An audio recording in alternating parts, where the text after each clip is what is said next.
The Chainsaw Man movie PV is out. It's been out for a couple of months now, but let's ignore that. Let's pretend that it just came out and you're watching this video immediately afterwards. And it looks amazing. It didn't really exceed my expectations or anything. It looks as amazing as I thought it would look. Because yeah, pretty much every big name in the industry is still working on Chainsaw Man. Everyone knew it was going to look incredible, except for Chainsaw Man fans on Twitter who were whining and complaining that Jujutsu Kaisen is Mappa's favorite child, and you just have to sit there as someone who has the bare minimum knowledge about the animation industry. You just have to sit there and laugh because you know what's coming. This is what's coming. So this video is an introduction to the staff, more like an in-depth look into the staff's career. If you're not new to the channel, if you've watched any one of my other videos, you already know how this is going to go. I'm also going to be comparing the artistic vision to the TV anime, not the quality itself. This looks better because it's a movie. Of course it does. It would be weird if it didn't. But the artistic vision itself, which also is mostly similar, and that checks out because most of the people are the same people who worked before. In fact, in the core staff, every single member of the core staff of Chainsaw Man are people who also worked in season 1 in some way. So I'm just going to divide it into 3 categories. First, we have the exact same people having the exact same roles for the movie. Then we have upgrades of similar roles. And thirdly, we have significant upgrades to previous roles. So let's start with the first category, which is artists who had the same roles as they previously did. I think it's only fair that I start with the biggest Chainsaw Man fan in the world, Kazutaka Sugiyama, aka Totos. So Totos was the character designer and chief animation director for Chainsaw Man season 1. He designed the stupidly detailed characters and also did a lot of corrections for them. He's not really a veteran in the industry. He's still young blood. He's only been around for 10 years. 10 years sounds like a lot of time, but he's only been around since 2015. And that makes you feel old now. Basically, yeah, he came after the second big wave of webgen animators. The second big web generation wave being around the 2010s mark with Ryu Nakayama, Enokido, Sakazume, etc. And then around 2013-14 is where Hakyugo and his team took off. Totos started working after that. He only joined the industry at 2015. And he only really became a big name very recently at 2021 when he did character designs for Mushoku Tensei. His most recent significant contribution was in Jujutsu Kaisen Season 2 Episode 14, where he was one of the chief animation directors. But then again, quite a few names that I'm going to be mentioning also participated in that exact same episode because that was an emergency priority all hands on deck episode. So the team that was actively participating on Chainsaw Man also had to pitch in, and you'll see that with multiple members. Anyway, for Chainsaw Man Season 1, his designs were focused on form and anatomy. Incredible detail put into the clothing, not necessarily a lot of line work in the hatching department, but still a lot of line work to simply define the shadows on the clothes. Special attention was put on realistic anatomical proportions, especially compared to the manga. The manga doesn't really steer away from that too much either, but clearly a lot more effort was put into the anime to make these people look more like people, especially because of Totos' own style of animation and animation direction and all the animators working on Chainsaw Man Season 1. The movie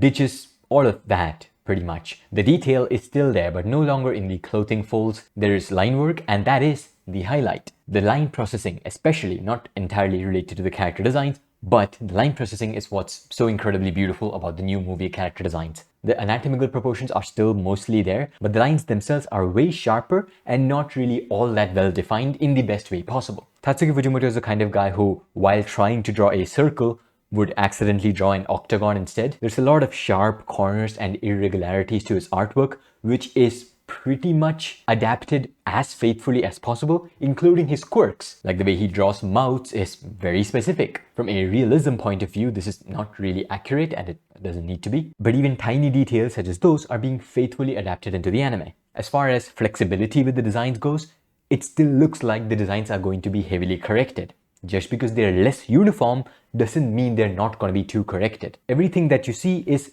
deliberate. It's not loose and rough because that has its own appeal. Instead, it's loose and rough in a very deliberate way to mimic Tatsuya Fujimoto's style. Now, of course, when it comes to the action, there looks to be far more flexibility with the way the designs are being drawn. So high-level animators at the very least are being allowed to do whatever they want with the action animation.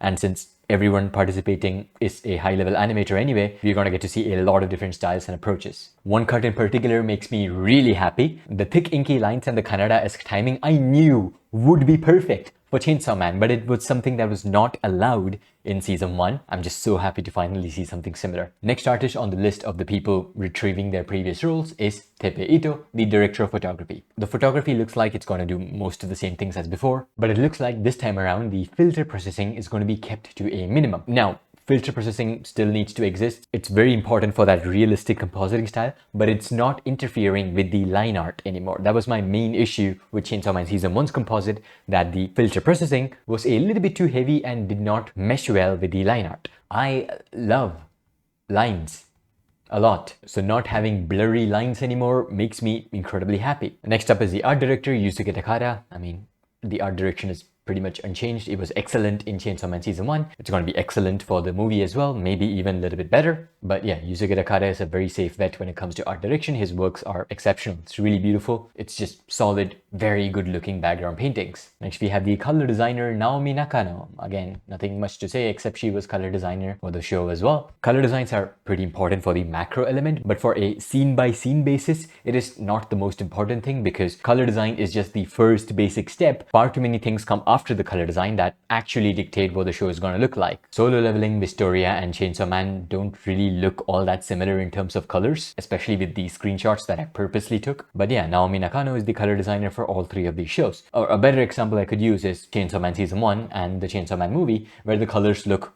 quite a bit different. This is due to the aforementioned filter processing decreasing a little bit, and also because of the color scripts, which I will be mentioning in detail in a while. Finally on this list we have Masato Nakazono, who is technically doing a different role. Previously he was the chief episode director, now he's the assistant director, but it's basically the same role. He's going to be doing a lot of the processing and a lot of intensive corrections. I'm assuming that he'll also do some storyboards. Season 1 he storyboarded on episode 7 and 11. Of this, 11 was his main episode because he did storyboards and episode direction for it.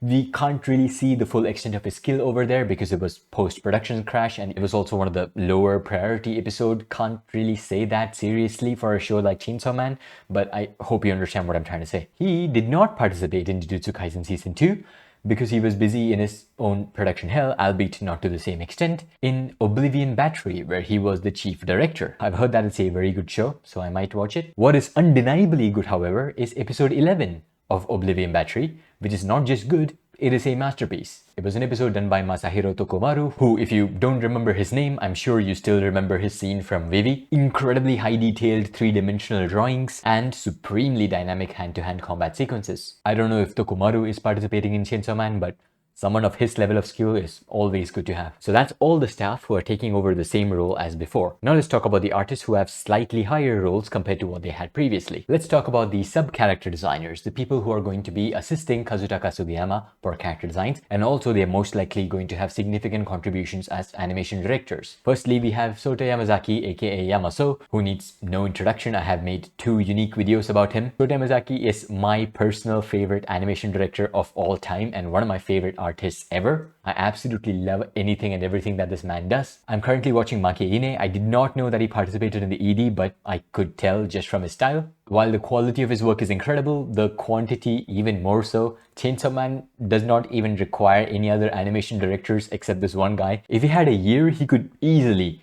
correct the entire movie. He might even do the doga for the entire movie. He also did the most amount of corrections and key animation for episode 1 of Chainsaw Man, which from a production point is supposed to be the most important episode. For season 1, not many artists could keep up with Totos' incredibly detailed designs. YamaSou was one of the artists who could. His style, which is very much inspired by industry legends like Shoko Barase, Keisuke Kobayashi, and his partner in crime Takeya Ninuma, where there's an emphasis put on incredibly volumetric drawings with a lot of shading work, was, well, perfect for Chainsaw Man Season 1. But what about the new designs which don't have that many shadow highlights and focus a lot more on the sharper line work?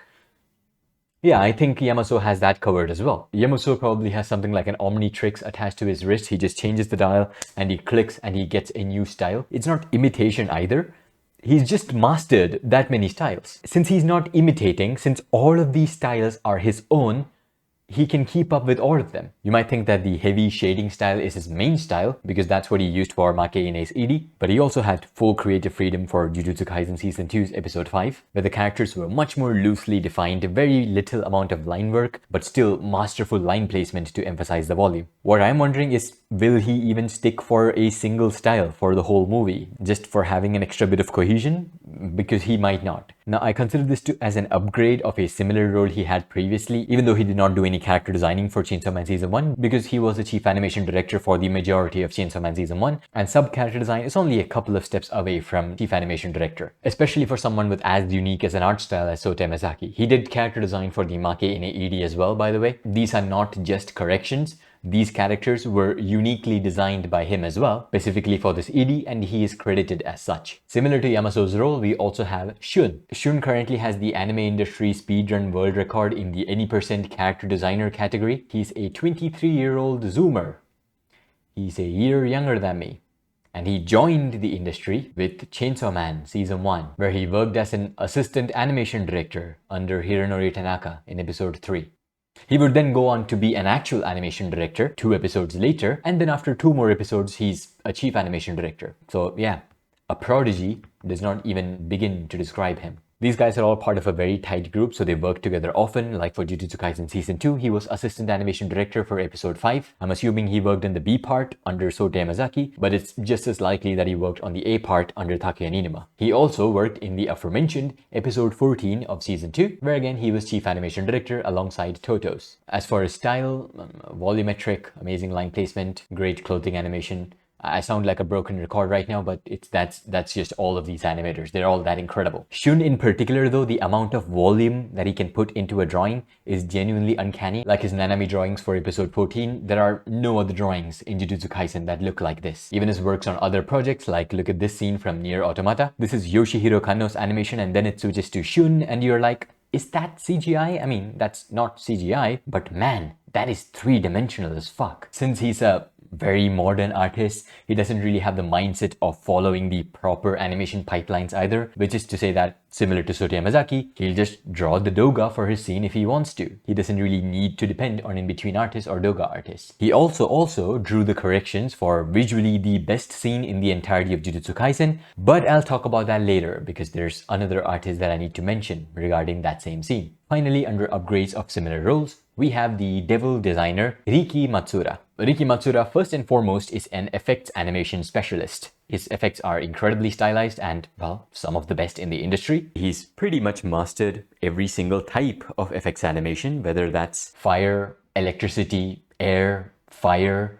I know I said fire twice, but I mean, look at this. And while he's best known for his effects animation work, equally impressive is his design work. I'm not just talking about his aesthetic sense when it comes to being a director, which yes, he's incredible at, but I'm talking about his drawing specifically. He is an excellent artist, a fantastic animation director. And well, because of that, he was kind of limited to animation director work for Chainsaw Man Season 1, which is kind of a shame because he's such an incredible animator that I wanted to see more of his animation, especially effects-focused animation. He was only able to do 2 sequences of animation for Chainsaw Man Season 1, and of course, both of them were incredible effects-wise. But even for the corrections that he did for Season 1, a lot of it was focused on the Chainsaw Man itself, and a couple of zombies as well. So he was always an animation director with a focus on the devil design specifically, so being the devil designer seems like a natural progression for him. Alongside him, credited is the legendary artist Kiyotaka Oshiyama, who I don't think will have too much of a role for the movie. I think it's just an honorary title because he also worked on Season 1 and a lot of the same devil designs will be carried over. Now let's get to the last category, significant upgrades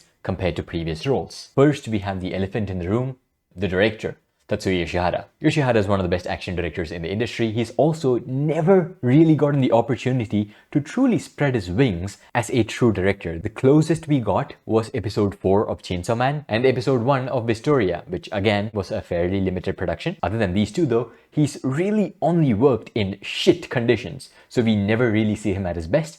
We finally get to see that, and he's the director. Nothing like episode director, no action director. He is the chief director. This is going to be the project that Yoshihara is going to be known for future generations. That's amazing for him as an artist and also amazing for me as a fan of Yoshihara. Because I know Yoshihara fans can relate. You always have to go the extra mile to explain that he's good in spite of his directorial works not looking very good. Everyone else from his generation has something that you can point and say, yeah, this is what they're known for. For Shingo Yamashita, you can immediately point to the openings. For Sakazume and Enokido, there's dozens of CMs, PVs, and even Fate Strange Fake. For Ryu Nakayama, there's Raison d'etre and Chainsaw Man. And for Tatsuya Yoshihara, there's fucking Black Clover. But finally, he has an incredible production to work with, and that's great. I guess this is where I can talk about the difference in vision between the two shows. Ryu Nakayama and Tatsuya Yoshihara have very similar styles. I know, a huge surprise. They've only known each other for like 15 years. So yeah, if you didn't know, Shun Enokido was a big follower of Tatsuya Yoshihara, and back in his university days, Enokido was in the same circle as Nakayama. So these guys together with Takahito Sakazume, they comprise of the second big wave of webs and animators. So to really look at Tatsuya Yoshihara unfiltered, the best project to judge him from would be episode 1 of Vistoria. Very similar cinematic direction as Chainsaw Man, a lot of emphasis on expressive and fluid character acting, but also incredibly kinetic and dynamic action set pieces. He's the perfect guy for this job because not only do you need someone with an incredible creative vision to unite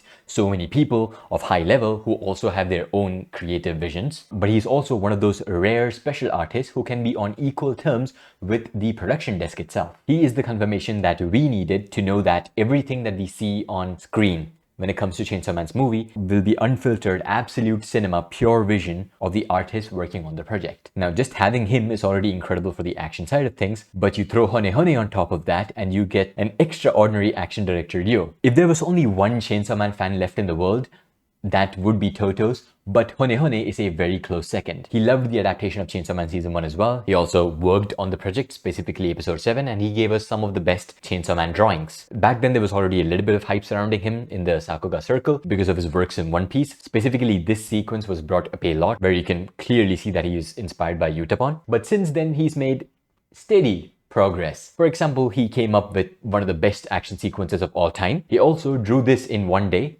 and drew this in 2 days. This scene is actually not from Jujutsu Kaisen Season 2. It's a very early screening of what the Chainsaw Man movie will look like, because it's animated by action director HoneHone and it's corrected by the assistant character designer Shun. If you're unfortunate enough to still be on Twitter, might as well give HoneHone a follow, especially if you love Chainsaw Man, because yeah, HoneHone absolutely adores Chainsaw Man. Let's talk about the next artist, Riku or Ligton or Ligton.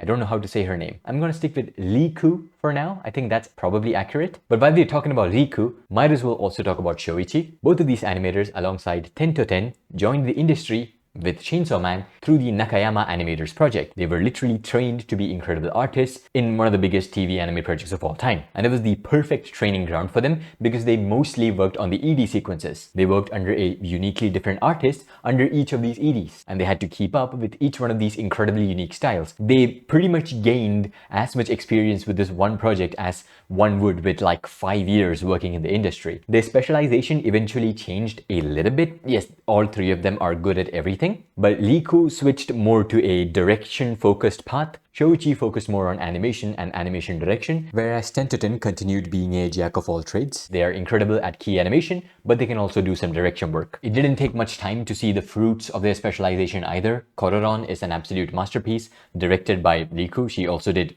everything on it, including the character design, storyboards, and animation direction. And in Jujutsu Kaisen Season 2, Riku directed what was visually the best sequence in the entire show, and it was largely because of her color scripts. Color scripts are a pre-visualization of what the colors for the final scene will look like. This is not just in relation to color design. What will the combined visuals of the background painting, the color design, and the compositing look like? That is what the color scripts are supposed to show. Basically a rough pre-visualization of the colors that we will get to see on our screens. Sometimes you have dedicated color script artists, otherwise the color scripts are usually just done by the director or the episode director, because it's a very important step for the visualization. Even though it's kind of part of the pre-production phase of the episode, all the processing that the episode directors themselves do afterwards is to ensure that the final product meets their pre-visualization as they have it in the color scripts. This was best seen in Oshinoko, both Season 1 and Season 2, with artists Nekotomi and Nishina, who were episode directors, sure,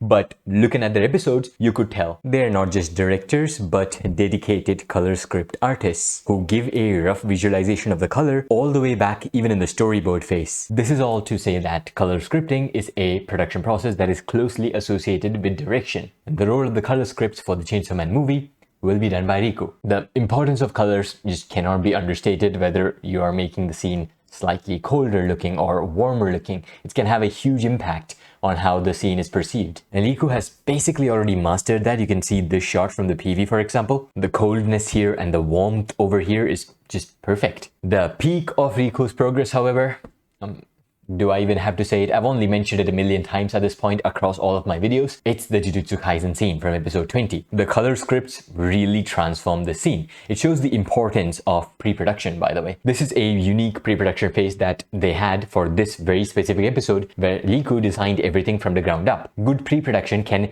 completely transform a project. It will look appealing even without fantastic artwork, which this scene did have because of Shun and, well, Riku's own animation, but it's really the visual aesthetic that made the scene. The incomplete and dyed outlines, the way light bounces off of surfaces, and especially the bloom effects. When it comes to light and diffusion and stuff, you usually see projects depending on the post-processing for this stuff. But here, all of this is hand-drawn. That's what gives it that charm. Most things hand-drawn are just usually going to be superior, but something like light, it's just so malleable. You can use it in so many ways when it's hand-drawn. There's infinite appeal to hand-drawn light animation, and Riku perfectly understands that. Coming back to Shouichi now, as I said, Riku was focusing more on the director aspect, where Shouichi stuck to the animator aspect and polished her animation skills. She was another one of the big saviors of Jujutsu Kaisen Season 2, doing a large amount of work on that project. She also made her debut as an animation director with Jujutsu Kaisen Season 2. Just like almost every animation director of this team, she also focuses heavily on line placement and voluminous drawings. Mainly, she worked as an assistant to Takeya Ninuma. When you have someone like Takeya Ninuma leading, the line where who started this drawing and who ended this drawing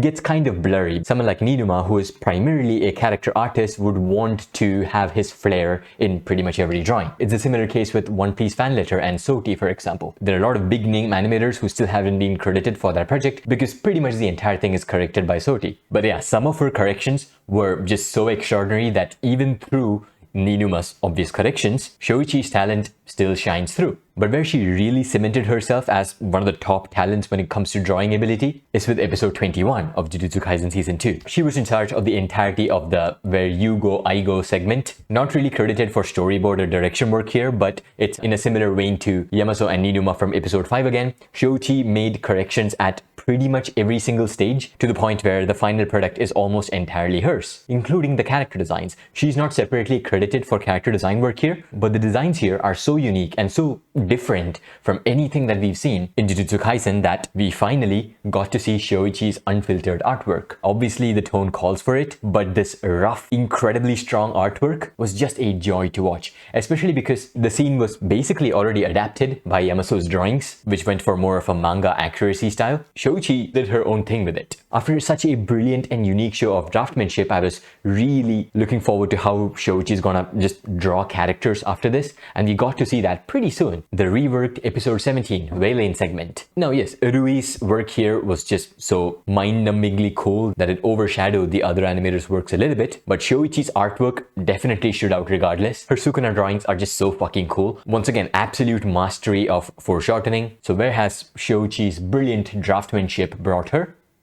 The main animator role for Chainsaw Man movie. The story of Riku and Shouichi straight up reads like it's out of a manga. They have perfectly written character arcs and great endings or conclusions, the culmination of all their progress. Riku is now a world-class director doing the color scripts, and Shouichi is a world-class animator and character artist taking up the role of the main animator for, well, one of the biggest animation projects of our generation. Now, obviously having Shouichi as the main animator has so many different benefits. It makes it so that you don't need to split your action animation talent into also working on the character acting sequences, because those will pretty much be entirely done by Shouichi. It also decreases the load on the animation directors, because Shouichi herself is such an incredible artist that the animation directors won't have to make significant corrections, or at least not have to make recurrent corrections or too many retakes. takes. About the third member of the Nakayama animation project, Tentoten, there hasn't been any news regarding them being part of Chainsaw Man movie. I'm placing my bet on Tentoten definitely working on Chainsaw Man project. Fun fact, Tentoten and I were both born on the same day, November 21st. It's just that they're 3 years younger than me. And that's it for the core stuff.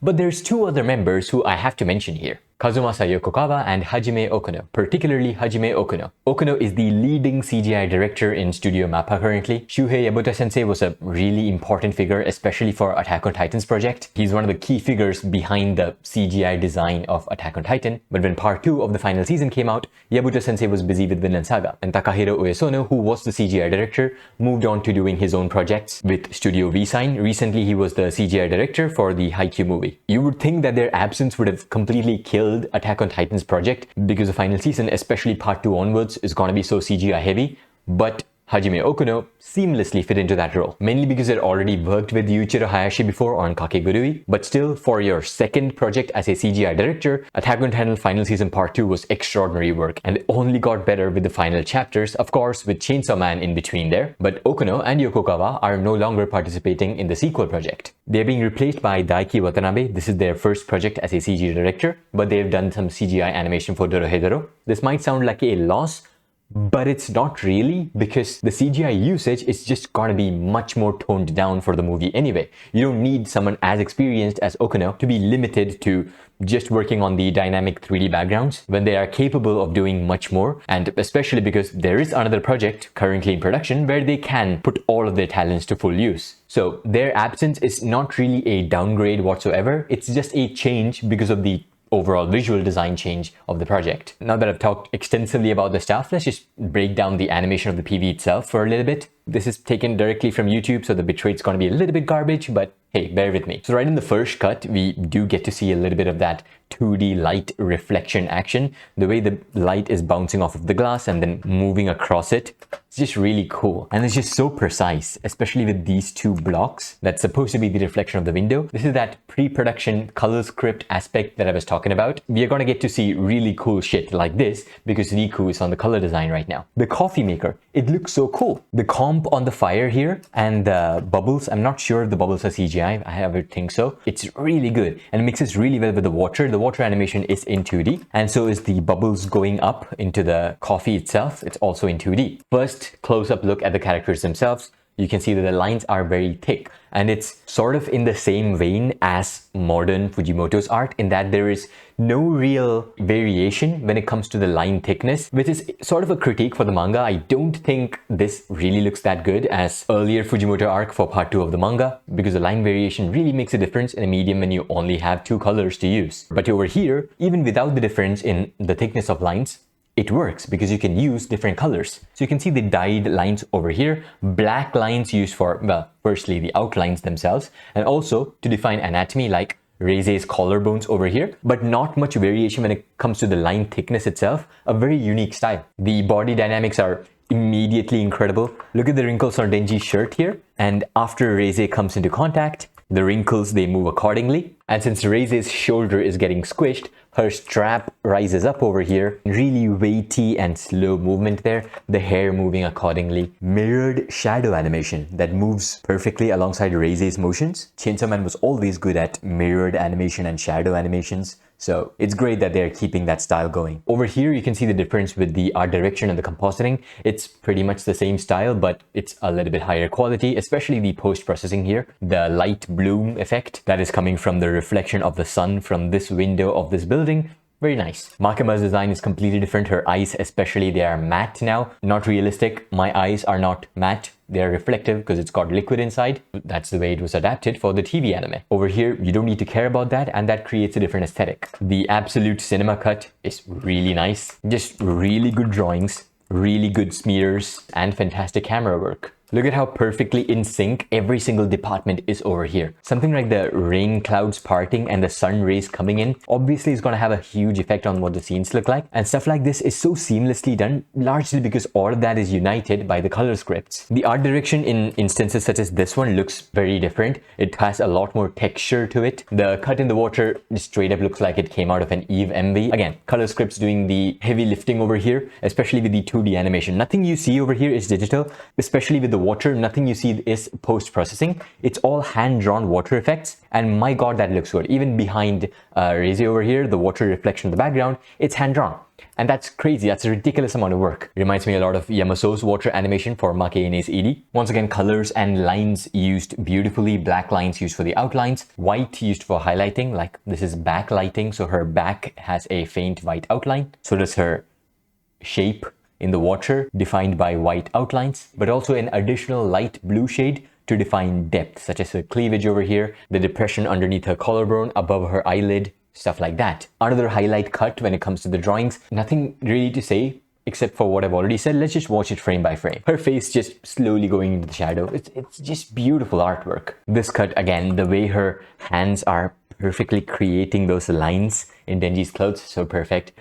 The weightiness of the hair is definitely exaggerated there, over-exaggerated. I would say hair is not that heavy, so it shouldn't have that much inertia. But over here, her hair moves extremely slowly, and that's fine. It looks good. That's more important than looking realistic. We immediately jump into the action now, and the first thing I noticed was the extraordinary amount of detail put into the wires in her hands. That's not a texture, right? No, that's not a texture. Some poor guy had to draw all of those wires. The shading has to be done individually, so you are drawing it moving frame by frame after all. And that poor guy is apparently work creek, according to a lot of people. I don't see it here, but I do see it here with the shape of his effects. Here, it's just the spiky Utapon style effects that literally everyone on this project is going to use. But Work Creek does have very unique free-form type of shading that you can see over here, and also on the helmet of, I think that's Reze's devil form. The shading on her titty here is also really nice, especially underneath. That's, yeah, two different colors. This explosion looks really cool, very Ko Yoshinari inspired. Now, I don't know if Ko Yoshinari is participating in the project. I wouldn't think so, but we do know for a fact that Amoji, the main animator of Oshinoko, is going to be part of this movie, and he takes massive amounts of inspiration from Ko Yoshinari. Incredible brushwork animation. This cut is most likely done by him. I mean, just look at that. Isn't that just masterful? You could just print this and frame it. It's so beautiful. The trailer is also edited quite well. It flows from action scene to action scene pretty well. I don't think this cut is directly going to be followed by this one in the actual movie. This is another spectacular cut. There's chromatic aberration with the impact frames. Denji is riding the shark over here. In terms of animation timing, it is quite timing dependent. It's not as fluid as, you know, the fight sequences from season 1, for example. The lower frame rate allows them to push for dynamism. This first energy bomb, whatever is being thrown out, is also just so fucking cool because it's done from a first person point of view. We have Reze's POV right now. We are the one shooting at Denji, and you see the light that it's casting on the side of the building before it actually explodes on Denji's location. Denji dodges it, but you see the impact over there. The fire drawn like liquid over here. I mean, just look at this, the sheer quantity of effects. This whole sequence is very much Sukuna versus Jogo coded. At least it feels that way to me, especially a cut that's coming up later. You probably already know which one I'm talking about. So there's not actually a cut over here. It's just the shark devil fully covering the camera, but then there's debris. Denji cuts through the debris, and then they keep moving forward. Close-up of Chainsaw Man. Again, that wire work is crazy, man. That's a lot of detail to put into 2 frames. It's only 1 frame of animation, just it's being held for another frame, but that's so much detail. I mean, the next cut is also detailed, but this is why they used 3D in season 1. Stuff like this. In 3D, you model the neck once, it's done. Super dynamic as well, moving from this pose to this dynamic pose to, again, different dynamic poses. Literally surfing a shark as well. That doesn't get cooler than that. Another exceptional cut, think inky speed lines, really cool impact frames. The camera work is following Reze over here. Her feet are like jet thrusters as well, so she can fly using that. So she's basically Shinra combined with Bakugo. Now that's fucking badass. Again, this is such an incredibly cool cut.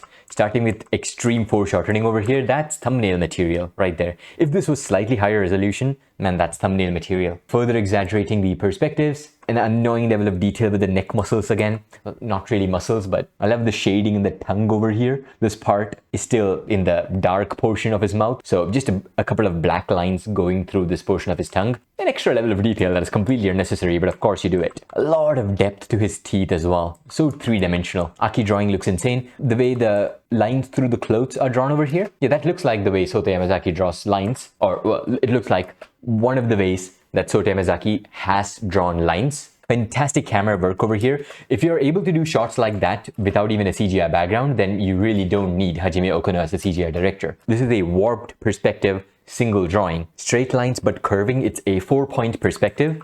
And yeah, that's just flawlessly executed. Fantastic wind effects as well. I'm purposely not talking about the clothing animation and body dynamics over here because there's no point. Yes, it's going to be at the peak, like the highest possible quality that you can get. The TV anime was already good in that regard. This is a movie with the same people working on it. So yeah, same with Kobeni over here, but here I do want to talk about her tears. They look heavy, like they are specifically thick tears that look like they detach off of her eyes when she moves. She's apologizing in front of Reze here. Apology accepted, I guess, because she's fighting Denji again. This is the highlight cut as I pause perfectly on the right frame. But yeah, I do want to break down this scene frame by frame because it has complete design freedom. Starts off with just a silhouette appearing. Everything here is 100% drawn by the animator except for the super background, you know, the cityscape, that is the art direction. But everything else, like the window panels, you can see that they are irregular, not really straight lines or anything. It's the hand-drawn imperfection that comes from an artist. You see Reze's silhouette over here, and the light that Reze is casting on the floor, also hand-drawn. The background is now being pushed back and warped at the same time. So Reze is ultimately only moving from this point to this point of your screen. That is not much movement. So how is the animator here doing that? How are they making it look like Reze is moving forwards by a large margin? It's important to feel like she's moving forward by a large margin because that shows a high level of speed. They're doing that using the background. By pushing the background back and not only pushing it, warping it to an extreme degree, you're changing the field of view of the background. Field of view, one of the most important things for showing the sense of speed. Reze completely disappears, but then she appears in the form of light blobs, light showing off her silhouette over here. Again, I can't help but compare it to Jujutsu Kaisen Season 2. The same principles of negative shadows used in the Valen segment, where the characters were defined just using light with shadows drawn like they were cutting through their bodies. You can see that there is a complete disregard to form, and that really gets across the sheer speed. I love the green glow of her eye as well. That is so cool. But yeah, that's definitely not to sacrifice detail because now the detail comes in. The cluster over here already looks sick. But I mean, this is just ridiculous, man. Oh my god. How do you draw that frame? That is drawn frame by frame. It's just so voluminous and there's so much stuff to draw. All too many lines for one person to draw. What the fuck? Incredible, man. And the transfer of power is just so insane. Extremely exaggerated poses coming in so quick. The hit connects. Exaggerate the power of the hit using impact frames. That's an alphabet, right? I'm not really sure what's written. I don't understand it properly, but it's very much in the vein of something like, you know, Tatsuya Yoshihara would do. He did that for the scene in Mystoria. It only lasts for a couple of frames, or I think only one frame, where the girl is blushing and then there's this smear frame. It reads Viru. Viru is basically Vil, and that's the main character's name. Her hand is in Denji's coelom right now. It's behind his ribcage. It's penetrating his lung. And now the release. Before release, you have the build-up. So that's 1, 2, 3, 4, 5, 6, 7, 8, 9.